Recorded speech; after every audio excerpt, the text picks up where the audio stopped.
Hello everyone, and welcome to this second episode of the Fair Food Forum event series. How has a pandemic changed the way we feed a city?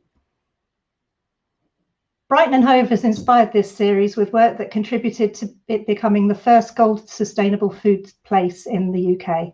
Each event will highlight people working with Brighton and Hove's community and social enterprise food sector and discuss opportunities, challenges and solutions, and of course, connect with you all. Please make use of the live chat to comment and ask questions. And on today's show, we will be asking, how can good quality local food flow to every resident of a city like Brighton and Hove? So let's meet everyone. I'm delighted to introduce Ben Szobody from Rock Farm and Florence Road Market, Mama Cherry from Spin It, Don't Bin It, Muir Jankowski from Brighton Food Factory, and Jack Simmonds from HISBE. Unfortunately, Sayanti Banerjee from Brighton Cauldron can't be with us today. We'll try to put some information about Brighton Cauldron up for you. So over to Ben. Tell us about what you've been doing during the pandemic. Hi, Rebecca. Well, like lots of fun things, we sort of stumbled into this like everybody else during the pandemic. We used to run a very analog farmers market outside, mostly cash, all about human connections, very little presence online to speak of.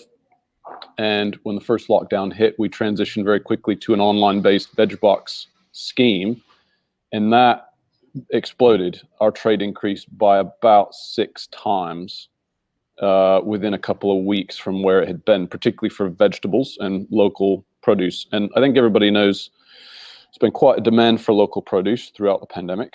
So at Rock Farm, which we also operate partly as a therapeutic place where people can get nature-based support and care, but also as an actual working market garden, we of course started to grow things there in increased quantities as quickly as possible.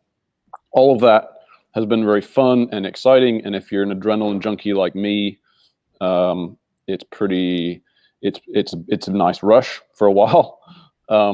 We're still operating about triple what we were doing in terms of vegetable sales about a year ago, and that seems to be fairly sustainable. So in the middle of all that, we were very much aware, because we're a charity, we're under the One Church Brighton charity umbrella, and because we were working with very low-income families already on another project, because we've run homeless night shelters and worked with the unemployed, we were aware that tons of people weren't getting access to healthy local produce, and obviously sometimes couldn't afford the prices attached to that. So we ended up running one of the temporary food banks for a while. We ended up working with Chomp to provide the same veg boxes to lower income families, and really experimented quite a lot with how you fund that, how you might make the same quality of produce that we grow and sell at the farmers market accessible to literally anybody in Brighton. And that's an ongoing experiment. We don't necessarily have all the answers just yet, but that's essentially what we've been tinkering with, and have some pretty interesting learnings, I think, over the past year. Amazing. Thanks for that, Ben. Over to Chirita.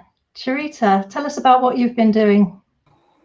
Hi, I'm Chirita Mama Cherry. Throughout the pandemic, well, since last April, really, I kind of set up my own home food bank project, where what I've been doing is each week I cook up a minimum of 100 different items. I try and make it at least 50 meals, and I deliver to the Purple People Food Bank here in Port Slade. Now, Port Slade is where I live, so it was really important that I tried to keep it as local as I could. Although I'm now ready to expand it, and I want to reach out to another food bank in the area. But what it's all about is taking in food, turning it around and making healthy meals. My mantra is don't bin it, spin it. So which means I'm trying to get rid of waste, trying to teach people how to use everything you can. I want to try and set up different workshops once things open up to show people how you can take a vegetable, even down to the peel, and use it and get some goodness from it. I'm also really keen about pulling a community together. As you can see in the background there, I collected tons of potatoes today, and I still have potatoes from last week. So what I'm going to do with these potatoes is I'm going to bag them up, and I'm just going to go up and down my street, and I'm going to knock on doors, and I'm just going to do a knock and drop and leave a little sign saying I've got a surplus of potatoes, and I'm not about waste, so I'm not going to let them go to waste. And I already gave the food bank tons of potatoes last week, dishes, so I'm going to give them away. And I think we all need to get into the habit of change that, not 15 meals, 50 meals. I want to get into the habit of everyone that if you have a surplus of something, don't let it go to waste, don't throw it away. Give it out to your neighbors or friends, or just cook it up and make meals and just knock on somebody's door and say, you know what, I had a little bit extra. Here you go. And I think that's what it's going to take in order for us all to pull it together. It's going to take us going back to that village mentality. It takes a village to feed us all. And that's what I'm trying to do. I'm trying to feed as many people as I can. But even in doing the food bank, people are slipping through the gap because not everybody goes to a food bank. We got to figure out a way how we can sort this out. Thank you so much for that, Chirita. Let's go to Muir now from Brighton Food Factory and hear about how have you been getting this food to people during the pandemic? Hi, Rebecca. Well, yeah, it's been a challenging year, that's for certain. We didn't start Brighton Food Factory at the beginning of 2020 with the idea of creating a distribution organisation, but we adapted the business at the start of COVID to respond to the emergency food need in Brighton and Hove. And we joined the experience of Iain, my business partner, and myself and me. Iain comes from a community background and has very strong connections to people in Brighton and Hove and beyond, and a huge wealth of knowledge about community needs. And I come from a commercial food background where I was providing fresh produce from Sussex farms for high-end restaurants, pubs, but also ethical shops and markets in Brighton and Hove, Worthing and Lewes. So it wasn't such a huge transition to create a distribution company or to adapt to a distribution model. But what the challenge was actually how to incorporate distributing donated produce and produce to community kitchens who needed large amounts of staples. So just to kind of give you an idea, we distributed 25 tons of produce over 8 weeks during lockdown 1 between 4 of us, which was backbreaking work, but it kind of gave us the benefit of a huge learning curve of what needed to happen in the city. Also, how we can work better to help the communities and how we can consolidate the whole process of delivering food to help make food flow a little bit more smoothly to the groups that needed it, particularly when you're balancing very heavy produce with large quantities. It creates an imbalance, which we weren't kind of quite ready for, in the sense of delivering very large amounts of heavy food that isn't and not generating revenue to do so. What we are focusing on now and what we've learned is obviously that there needs to be a lot more information around seasonality, and that what we can do is we can help enable that to happen. That was a very important aspect of what has come out of COVID and what we're working on now, but also how we can help farms to distribute their produce more easily. I think one of the issues for local farms, the farms that we work with anyway, was the lack of hospitality trade left them with huge surplus of produce. So we had to we had to kind of jump in and try and find homes for an awful lot of produce that wouldn't necessarily be used by people in their daily cooking. So that was quite an interesting exercise in how to how to enhance what's available and kind of give us the tools to work in 2021 over what perhaps we might need to change in terms of planting and distribution. So. Thank you, Mia. Thank you, Mia. I was just wondering if anyone could hear me then, but I'm back in the show, so that's fantastic. Over to Jack from HISBE. Thanks, Rebecca. Yeah, so the previous 12 months has been, like everyone's saying, challenging, very reactionary for us.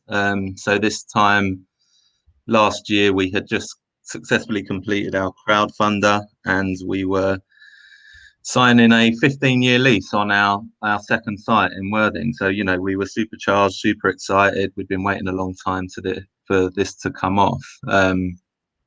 And then, I think it was March where we started to sort of see some of the impact of Corona as it spread across the globe. And yeah, it's been 12 months of just constant reacting, from finding out at 5 p.m, flicking on the TV that, the following day we've got to have social distancing in stores, screens up, people on the door, queues outside,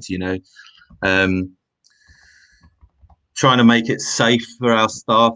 We were very much on the front line, and I think that really sort of hit at the start, is that everyone's sort of circumstance and everyone's reaction to this is individual. So for us, sort of with the team we've got, and we had a lot of people that were sort of international, so away from their families or students. Again, everyone sort of had their own sort of life decisions to make at that point. So that was really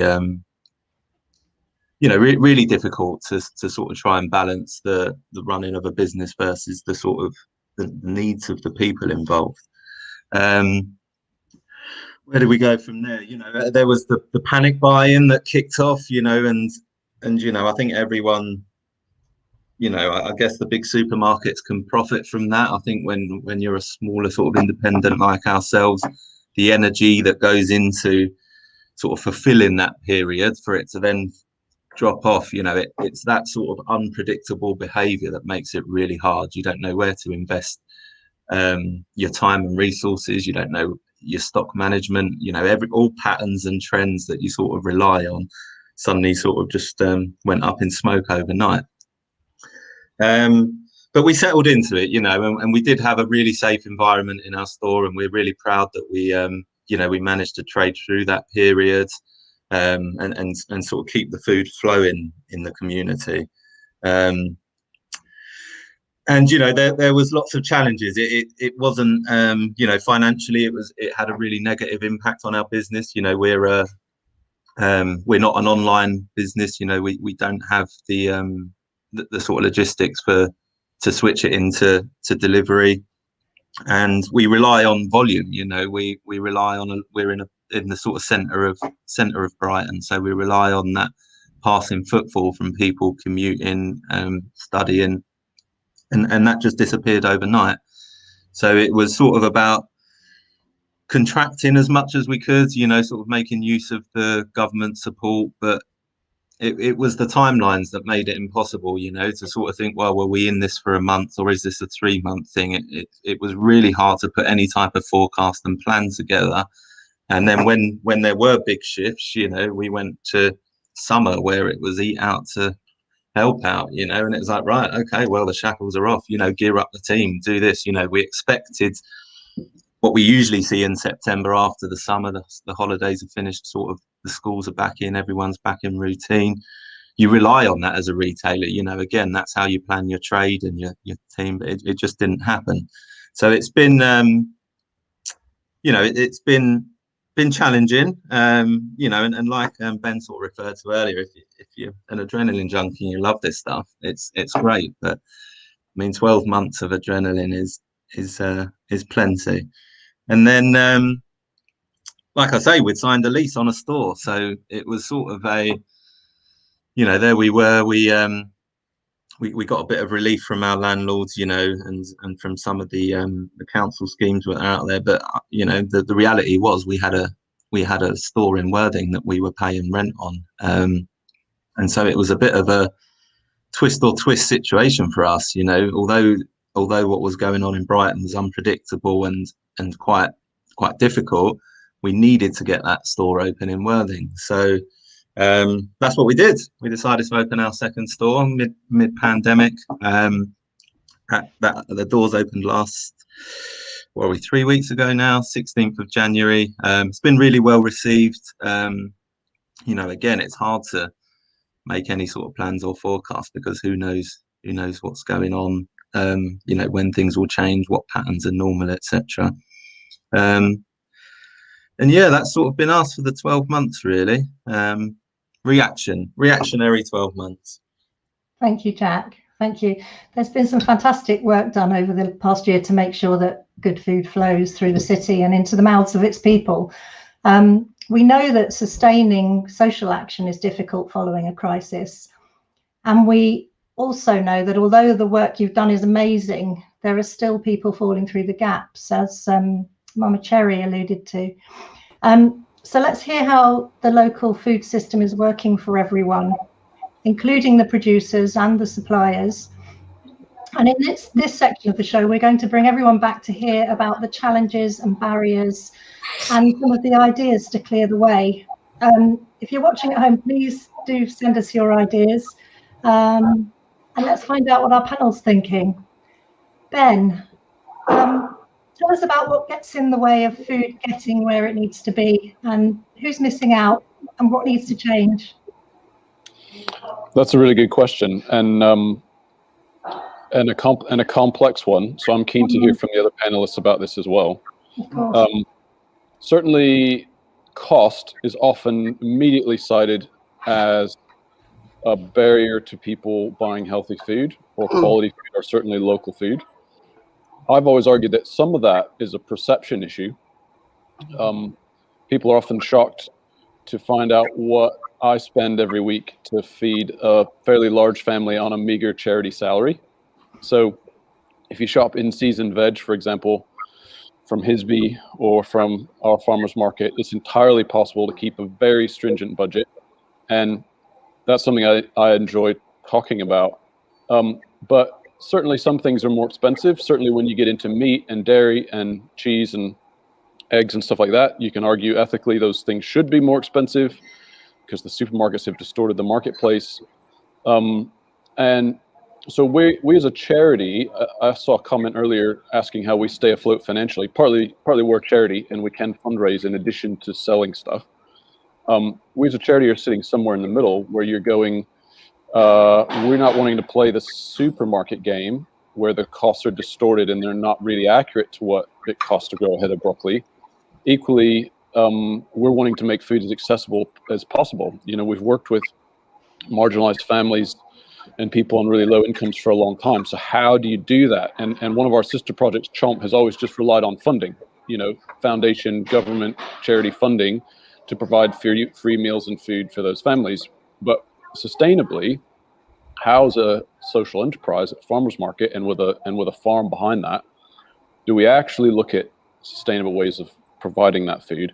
And one of the barriers, I think, when you talk about cost and people, you know, it's a class thing, isn't it? Some people certainly look at a farmer's market as a place where you're going to spend a lot of money on effectively posh food.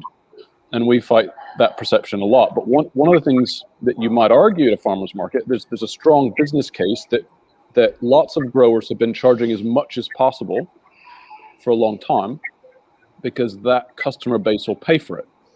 And that, you know, that's a perfectly reasonable business strategy to go, if you're known for incredible radishes and mixed salads and you're in a middle class area and people pay lots of money for that, you ought to charge lots of money for that. That's how you make a sustainable income as a farmer. However, that contributes to the perception that that's an expensive place to buy food for middle class posh people and it's not accessible to anybody. So, but what people are buying into, and this has been commented on as well, particularly in the pandemic, is a sense of community. more than ever, everyone's craving that sense of relationship alongside of the transaction. And I think that has the power to transform what we're doing. What we've done is not push the price on things like fresh vegetables, but people are effectively buying into a sense of community in another way. And that is, we offer them the opportunity to buy an extra veg box for somebody in need. And you might think, well, that's nice. Is that sustainable? Are people going to just pay extra for veg so that somebody else can get free veg for a long period of time? We're seeing that, yes, it is holding on. There's some statistics that might pop up on the screen here shortly. We've raised probably 15 grand from people just buying an extra bit of food for somebody in need. And that's another way, I think, that customers with decent incomes not only buy healthy produce, not only buy into a sense of community, but are willing to buy into the idea that we're doing charitable work and trying to make this radically accessible to other people. And that's been a revelation for us. Wow, people buy into our charity work to the extent where they're literally willing to double their price for veg. That's incredible. And then we can turn around and distribute that to other people. So those are some of the experiments we've been running to try to see how we can remove some of those barriers. That's a very wordy way of saying, I think some of it's just perception, but some of it definitely is cost. And we have to figure out how to tackle both of those really in terms of accessibility. Thanks for that, Ben. Does anyone want to come in? I think, Ben's hit the nail on the head there. This cost, whenever I talk to anyone outside of Brighton around HISBE and what we do, it's the first question. They love the idea of the store. They believe in all of the values, and that's what they want. First question, does it cost more? And I think that's that there's so much wrapped up in that question. Is the question you're asking me, does it cost you more as an individual to come in? It does. Let's not get away from the fact, like Ben's saying, if you're talking proper meat, dairy, products where the cost of doing those products in the correct way does cost more. Yeah, it's going to cost more. But let's look at the cost of not doing it that way. Let's look at the cost of everyone going to the big supermarkets in your community and all of the money in that community being extracted out by these companies.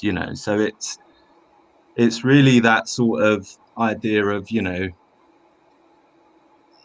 financially you will spend more, potentially, not always, like Ben's saying. If you're shrewd around it, you shop the seasonal, in HISBE, you can come in, buy your loose products from the refills, buy your seasonal veg loose, and come away with a cheaper comparison basket, than in the supermarkets. We've done that work, but its perception is the issue. People will come in and see a lovely bottle of biodynamic wine that's been grown on the South Downs and see the price tag on it and go, wow, that's expensive. And it's this idea that we've got of price versus cost. And I think that's the real barrier. And it's a big frustration for us at HISBE, because it's the ultimate, like I say, if that's the first barrier that you're trying to break down, is does it cost more to me as an individual to shop at your shop? The answer, the truthful answer to that is yes. You will end up spending more money. However, the benefits of keeping that money in the circular economy, the benefits of keeping your local farms afloat, paying staff a living wage so that they then have money to live. And I think that's the sort of real crux of the issue for me is the perception and the sort of externalization of cost. If you're not paying for it here, somewhere else, somewhere in the planet, that cost is being paid for. Thanks, Jack. I think also, can I jump in? I think also we need to get out of the idea of people look at food sometimes, fresh food, and they go, oh, that's ugly or that's disformed. People need to get out of that. They need to think of food is not, in supermarkets, you got all your carrots are straight and all of your broccoli's the same size. It's this perception of what food should look like. And when you go to, say, the farms and the farmer markets and things like that, food doesn't always look like that. Food is organic looking. And we need to understand that sometimes if you buy what I call ugly vegetables, you can get it cheaper. And and they're bigger and they just seem to have so much flavor in it. And it's getting people used to getting back to basics. When we face it, this is the way our grandparents ate. You know, they just did it. And nowadays, everything is so over-processed. And we just got to get out of that thing. But not only that, we've got to think in terms of variety. Because when you look at society, you've got so many different nationalities and groups of people. And in one area, they may live on sweet potatoes because that's what they were growing up on. And other people don't even know what a sweet potato is. So we need to understand the different varieties of vegetables, but then also instruct people of how to cook it.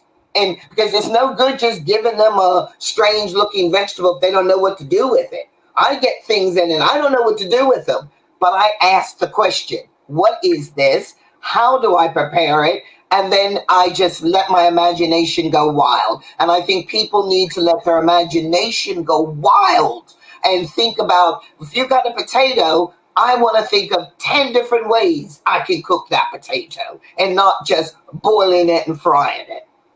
Thank you. Ben, there are some questions about the balancing the finances around the free veg boxes, but I'd like to bring Muir in first. Yes. To add something there, and then we'll come to those questions if that's okay, Ben. Yeah, sure. We work closely with Muir on this stuff, so she's as good as anybody. Well, yeah, thanks, Rebecca and Ben, because I think one of the issues around I think the expense of vegetables is because and provision of food in general is because we have very distorted expectations of what should be available at various times, and also knowledge about what is possible within the region that any of us live in, and the microclimate that we have in the various regions. You know, we're lucky in Sussex that we have we can grow a good variety of produce, and I think we're also very fortunate because we have a number of different terrains in Sussex, which enable us to have perhaps a larger variety of produce grown along the coast than perhaps some other counties, and obviously the density of population and the geography, the geolocation of the towns mean that access is actually quite straightforward. But overall, I think we do have a big problem with fragmented information and support for smaller farmers and growers, which puts a lot of pressure on people to grow a diversity of produce for veg boxes. And maybe not think about distribution to in general on a larger scale. When lots of farms are providing veg boxes, then obviously there's a lot of onus on very small growers to provide an enormous diversity of produce, and they have to sustain that. They have to then take on the burden of marketing and sales and packing, and obviously ensure that they're charging enough, which only really contributes to the idea that vegetables, if you're going to buy vegetables that are grown locally, they're going to be expensive, and it is going to be out of reach for many people who don't have access to cars, or or can go and pick them up, or be at home to receive a delivery, or indeed have a doorstep where you could leave a delivery. So that is an issue.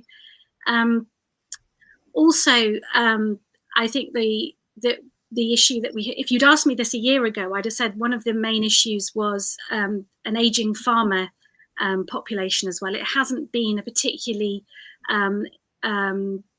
appealing industry for people to go into, for younger people to think of. But I think what we're seeing now is that the people want change, and people are looking at farming as a viable career. And once we have more local growers, then obviously, and we have younger growers who are keen to embrace regenerative farming, and who are keen to look at new and more unusual crops that people are prepared to pay more to eat, then that will obviously help sustain the market further. And it's about encouraging those relationships and encouraging younger people to not see it as a career where you have to devote your whole life, and it's 80 hours a week plus working for a minimum wage, and actually it is a viable career. And that's really what the message needs to be, and we need to work on. So. Thank you, Kay. Thank you. So we've had a number of comments that have come through, and I'd love to go to Ben afterwards to answer those questions about the money and how we make those free veg boxes work. So from Kay, food isn't the only issue. Access and transport matter too. Older people and parents of small children have to factor in the distance, the cost and travel, and the difficulty of getting produce home. That's such a good point. From Steve, also it's cheaper to make nutritious meals from raw ingredients as long as you know how to cook. And a lot of people can't cook these days because they are so used to eating cheap ready meals. From Angelina, fantastic. This is super interesting to hear, Ben, newly working with CSAs that want to experiment with implementing models of accessibility. And it's really useful to know that you were able to raise 15K to provide free veg boxes. And there's the question, do you know how many donations were made to add up to 15K? Yeah, that's a really good question. Effectively, we charge £15 for a veg box and just provide the option to buy an extra one. And we would distribute it to somebody in need. So those are in £15 increments. The reality is that we can source wholesale veg and stretch that money a bit further than just another veg box. So we're able to maximize that, particularly because we're buying in wholesale and obviously selling retail. So, I mean, that's 1,000 people or 1,000 transactions over the past 9 months where people have just voluntarily said, I'm happily going to pay double for a veg box if you give someone else a veg box. And that's, as I say, that's been an amazing revelation. I think to one of the other questions, particularly with the CSA boxes, the reason people are willing to do that sustainably over and over again is that they feel like they're buying into a sense of community, and a community that includes marginalized people, not just people like themselves. So we found out we had to do a better job of talking about a lot of the social work we were doing because people didn't know. And once they did know, they were suddenly more willing to help support that than we actually anticipated. So that's a really heartwarming revelation to come to go, wow, you know, let's not worry about pushing the price for radishes as high as possible to beef up our profit margins. Let's just be honest with people about who's lacking food, what we're trying to do about it, and say to them, if you want to support it, here you go. You know, 9 months later, we have an interesting rolling model for distributing those boxes.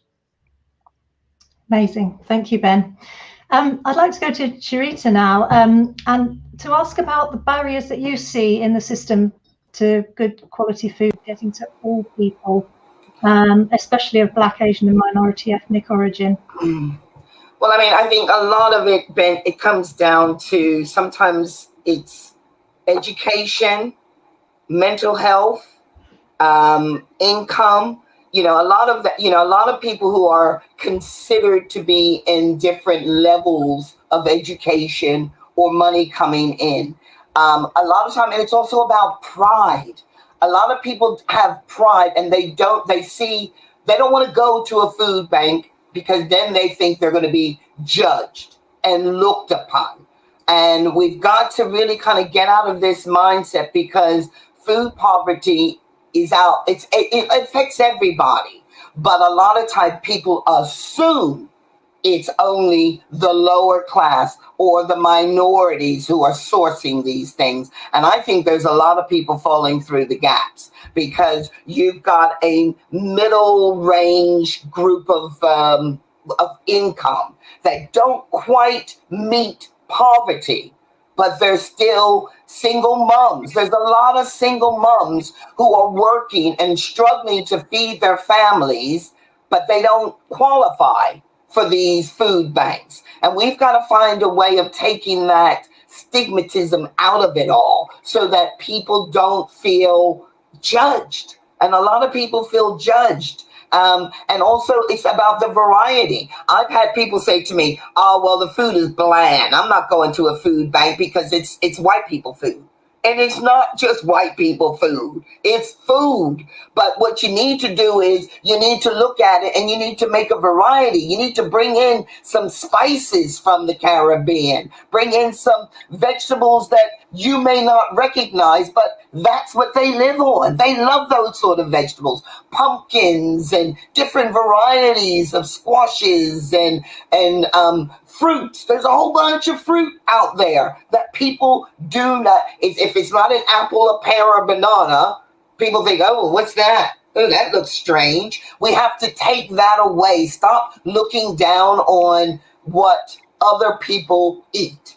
And let's just make it all join in together. That's why I love shopping at Asian supermarkets, because there's such a variety of things that I don't even know what it is, but I take pride in discovering something new. And I think we've got to just reach out and say, hey, how you doing? I think if we just spoke to each other a bit more, we would find out that maybe your neighbor is suffering in silence. And we got to stop suffering in silence, and we have to stop judging people, and we have to realize that a lot of Blacks feel put upon, and you got to make them feel that we're part of this community, and we're not separate from the community. We are a part of this community. And I think it's just about uniting us all together so that we're all in this fight together, and stop looking at it as a separate issue. I can talk forever, so don't get me going. Thank you. And on that, we've always got such a lot to share and not enough time. So I'm going to have to ask everyone to be a little bit more concise now as we move on to some really interesting questions. But I do want to invite the panel to respond to Mama Cherry's points there.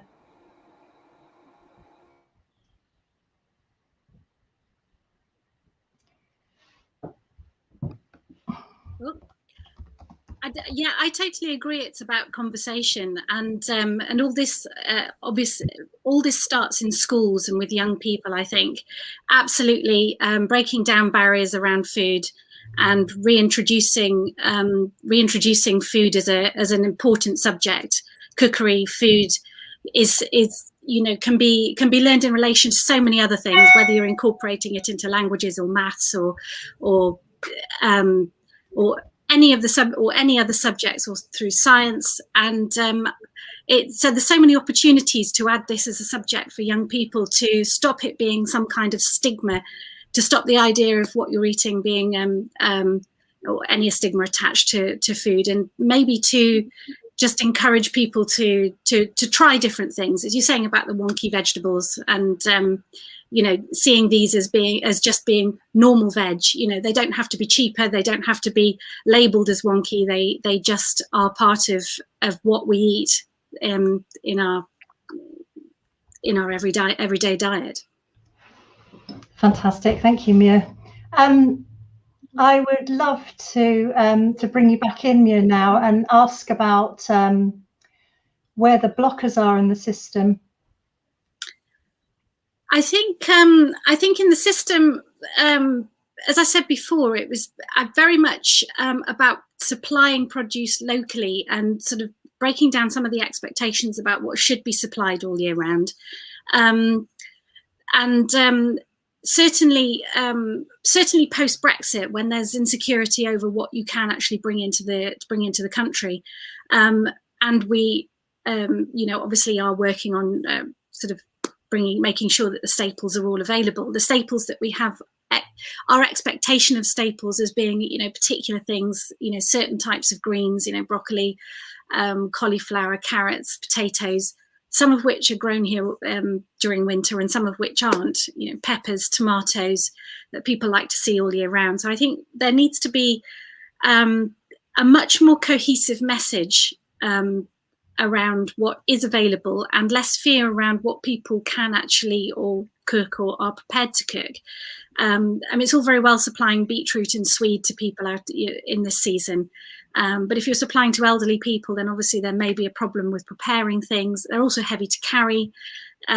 So it's the blockers that, as we see, really are making the system more cohesive and less fragmented, and encouraging local markets, or encouraging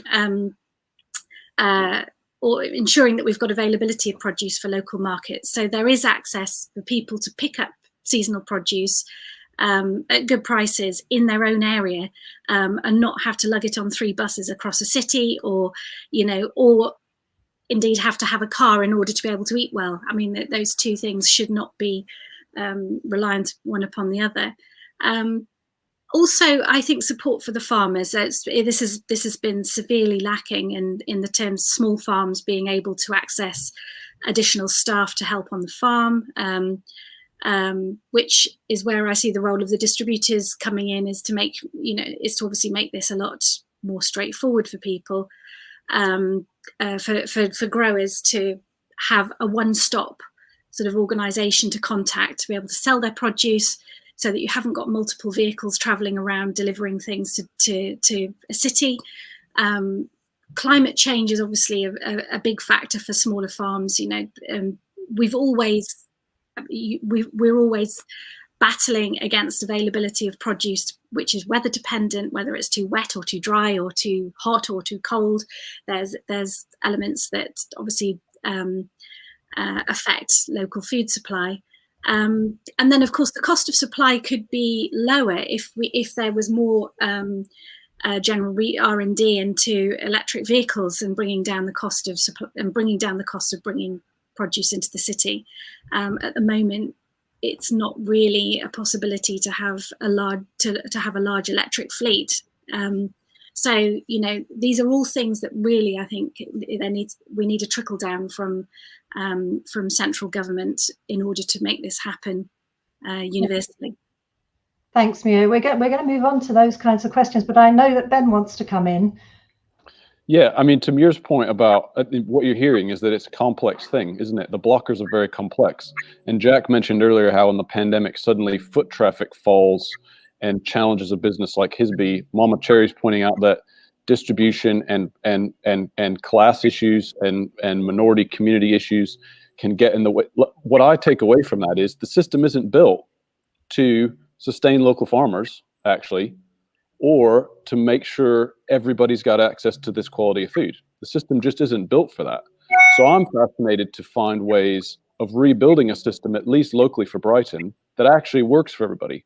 And this is why, I mean, the other panelists will know this, this is why we're working really closely with Brighton Food Factory to go, how do we do better by farmers and better by people who end up not being able to afford food at our market, but does absolutely deserve the same access. And one of the things I'm chasing, currently on the hunt for, you know, a bit of funding, because we know young growers who'd love to get into the game, and we could set them up with a polytunnel and to grow salads for Hisbys, for restaurants, but also for the food bank, to make sure that food waste is factored in, never wasted, always redistributed. You know, that stuff's possible, particularly in our position as a charity with fundraising capabilities. And what we need is the ability to support the grower in a way that also supports the end consumer who might need subsidized food in some way. That's possible working with Hisbys, working with Brighton Food Factory, but it's going to require us to invent our own thing locally. And I get quite excited about that, but it's a complex piece of work. Thanks, Ben. And we've had some lovely comments. It's amazing how many things can be grown in polytunnels in this country: peppers, aubergines, cucumbers, etc. We don't need to import them. And also a suggestion that about some grant aid for electric vehicles for sustainable food.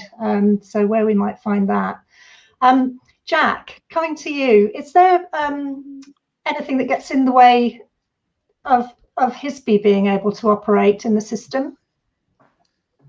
Well, to be honest, if it wasn't, you know, we've worked with Muir for what, 7 years now, when previously as Finham Farm and as a Brighton Food Factory. If it wasn't for people like Muir doing what she's doing, we just wouldn't have access to any local foods, you know. And I think that's, like Ben's saying, it's so complex, the reasons, you know, we a lot of the time we're aware of, you know, great produce that's being grown in Sussex, and it's just difficult to get hold of, you know. It's I think Muir used the word fragmented, you know, and that is exactly how it is, you know. All the parts are there, you know, that the producers are producing, and they're saying we need an outlet for this stuff, you know. We sort of don't have as many direct relationships with the producers because it would be too much, you know. We couldn't have all the conversations that Muir's having on our behalf, you know, around, oh, the frosts have done this to the peppers this week and that this week. There's so much sort of variety, and the nature of the produce is that way. I like what Ben's alluding to, you know, that we need to do something for ourselves, for our city. Now that would be exciting, you know, something that is around locking in, you know, this stuff is available in our city, therefore we don't buy this, we don't bring this in from other counties or from elsewhere in the world, you know, something that's almost a stamp that says, look, you know, at this time of year in these parts of this county, this is what you should be buying, and it's this. I do think we've got a job to do for the customer here, you know, like one of the comments that came up earlier, you know, you've got to consider people that, you know, they can't spend sort of X amount of time or their money going from shop to shop doing X, Y, and Z. It's got to be convenient. We are up against the model that the supermarkets have created. You know, they are the experts in doing what they've done. And I think now we're seeing the sort of problems from that. So a bit of local ownership, you know, and I think everyone needs to be involved in that. We need customers that commit to it. We need people like us, retailers, to make sure that our offer is consistent and works for the customer. You know, we can't be promising stuff and then letting them down. And a lot of cohesion between producers, distributors and the retailers. I think then we can present something and people go, do you know what, I can make that switch, and I will put the effort in to do that. Good point, yeah, I think being up against the supermarkets, they have really distorted people's perceptions of what to expect. You know, it's going to take a lot to sort of unpick that. Absolutely. Thank you for that, Jack. We're going to move swiftly on. So we've looked at what's going on. We've looked at what's in the way. So where and how are the resources best invested to create some long-term solutions here? What are the resources? Where are we going to get them? And how are we going to use them? I'm just going to go to you one at a time in turn. We've only got a couple of minutes each for this, but if I could go to Ben first. Sure. I mean, I will very quickly hand it off to Muir, because I think what we found during the pandemic was that we almost, as Jack just alluded to, lost all our access to local produce when the wholesalers who were in the game at the time abandoned local producers, and the producers had obviously lots of challenges around labor and stuff like that. So we panicked and are really grateful for Brighton Food Factory, because they're really only the game in town. And now I think what we need is to strengthen and again invent the kind of local food distribution system that we want and need in Brighton. Not depending on a national system, not depending on imports, certainly in this very uncertain time, but to build our resilience from developing new growers, as I mentioned a minute ago, to making sure that we have access to all of the local growers, as we then sprint to experiment in communities like Mama Cherry's doing, distributing it in different ways, some of it subsidized, some of it at full price. What we need, number one, is a centralized distribution system that serves all that.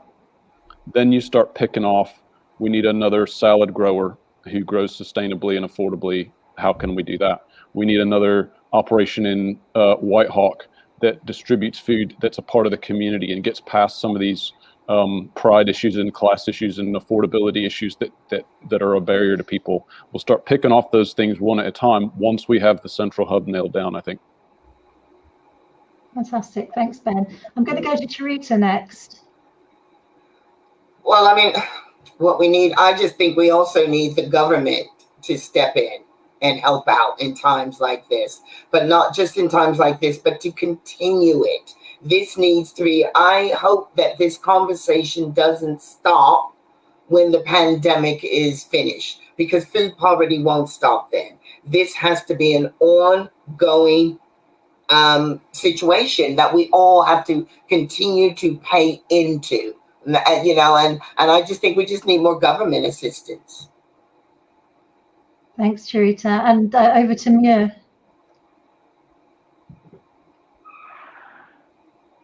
You're muted. Right, yep, sorry. Following on from Ben, we certainly need more sustained support long term in order to be able to meet some of the challenges that we've been talking about, such as the larger scale distribution and the hubs. These almost seem to be thought of as a luxury for a distributor, as opposed to something that is actually going to make is a essential part of systemic change if we're going to make food accessible for people. So I think certainly there could be more recognition in terms of perhaps delivering. Well, certainly funds are always something that we have to try and justify, which always seems to be strange to me, that you have to justify something that's creating such a palpable benefit to the communities, and also is also a very active way of reducing carbon footprint in the city, which is, you know, another element of another element of why we need to have more food available at all parts of the city, so people aren't necessarily needing to travel around to pick up produce that they need. So yeah, that always makes me feel quite curious as to why these are not more closely linked in terms of recognition and funding. So thanks, Mia. I'm just going to read a couple of comments that have come through from Jim from Seamus. Interesting project emerging on Sky, an online platform for sustainable community commerce, connecting all producers to consumers across all aspects of what's needed, including local currency to keep the money in the community. We'd love to hear more about that, Seamus. And also from Steve Garrett, maybe vertical urban growing can make hyperlocal food more available. So there's something else to throw into the mix. Over to Jack. What do you think, Jack, about where we need to invest the resources? Yeah, I think, you know, definitely mirroring what the guys have just said there around, you know, the setup on the supply chain wise. I think there's a lot of work to be done with the end consumer, the customer. You know, I think it's about education. I think, you know, the evidence that Ben's seeing, that people are willing to go on and buy a veg box for themselves, and then if they can afford to, pay for someone else who can't. You know, that to me sort of hits at the nub of it, is that we've got a community here. You know, we are all in this community, and you know, it's sort of something that isn't really said when, you know, when you're dealing with retail, but it's how retail works. If you can afford to pay, you pay, and that subsidizes for the people that can't afford to pay. And whether or not customers are aware that's the dynamic that happens, you know, that's pretty much how retail works. You know, I was mentioning our £25 biodynamic wines. You know, if you come into Hisbys and buy one of them, the reality is we will make more margin on that, which we will put into supporting the local dairy, you know, so that we can sell that to a customer at a price that's accessible. So I think it's that, you know, we need to make sure that the end customer, you know, the people that are going to be taking home this produce and cooking and preparing it and eating it, have the knowledge of what that is, you know, that local isn't some artisan thing. You know, it's not about something nice to do on your Saturday afternoon. You know, it's around what you're doing is investing back into your community, and no matter where you are, where you sit in that community, there's a benefit to you there. Thanks for that, Jack. So we are at the end of our session today, and there's so much more to say, but lots of food for thought here, and lots of work to do. So just want to say thank you very much to our panelists for being with us today. Jack from HISBE, and Chirita, and Muir, and of course Ben. We have really enjoyed having you with us. We've enjoyed the questions, the conversation with the panel, your comments, and I hope that you'll join us again. We have a Zoom meeting next Friday, 12th of February, to further explore this question of how can good quality local food flow to every resident of a city like Brighton and Hove. There'll be more examples from this particular city and an invitation to get involved in some discussions with breakout rooms. So without further ado, I'm going to say goodbye. Thank you again to everyone who's joined us today.